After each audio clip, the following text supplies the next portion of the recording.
तो finally central government ने defence की भी पेंशन अब ख़त्म कर दी है। पूरी खबर क्या है मैं आपको इस वीडियो में बताऊंगा, तो वीडियो को लाइक कर देना, शेयर कर देना, कमेंट कर देना और चैनल को सब्सक्राइब कर लेना। बढ़ते हैं, क्या खबर है। खबर ये है कि आपको पता होगा कि लगभग 4 साल पहले ये अग्निवीर स्कीम आई थी, ठीक है, और अग्निवीरों के लिए पेंशन नहीं है।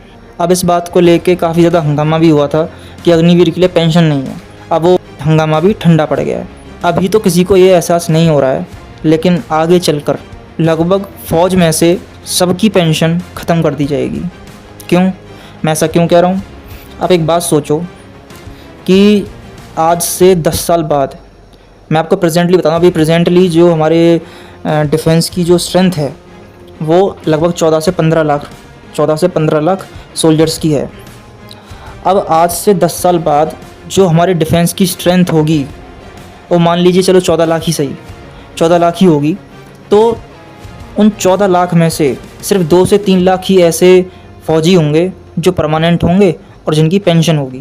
बाकी सारे लगभग 10 लाख सैनिक ऐसे होंगे जिनकी पेंशन होगी ही नहीं। क्यों?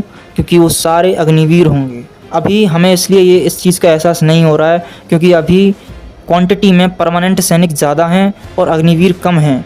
लेकिन आने वाले टाइम में इस सरकार ने ऐसा सिस्टम बिठाया है कि कुछ टाइम बाद धीरे धीरे परमानेंट सैनिक की जो क्वांटिटी है वो घटती जाएगी और अग्निवीर की क्वांटिटी बढ़ती जाएगी, जिससे क्या होगा, 100% में से सिर्फ 10 to 20% सैनिकों को इनको पेंशन देनी पड़ेगी।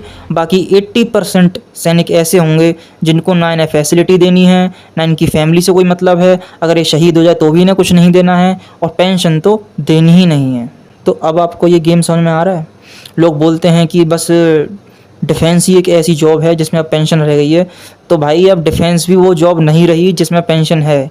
तो आप बताओ, अगर 100% लोगों में से सिर्फ 20% या 10% लोगों को पेंशन मिलने वाली है तो क्या मतलब है उस चीज़ का।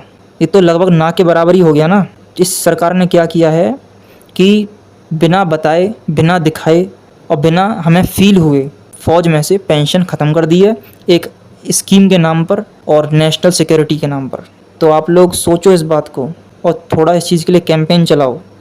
नोटिस करो इन छोटी छोटी चीज़ों को भी, क्योंकि ये छोटी छोटी चीज़ें ही ये आगे जाकर बहुत बड़ा इशू बन जाएंगी। तो यही मुझे चीज़ बतानी थी, समझानी थी।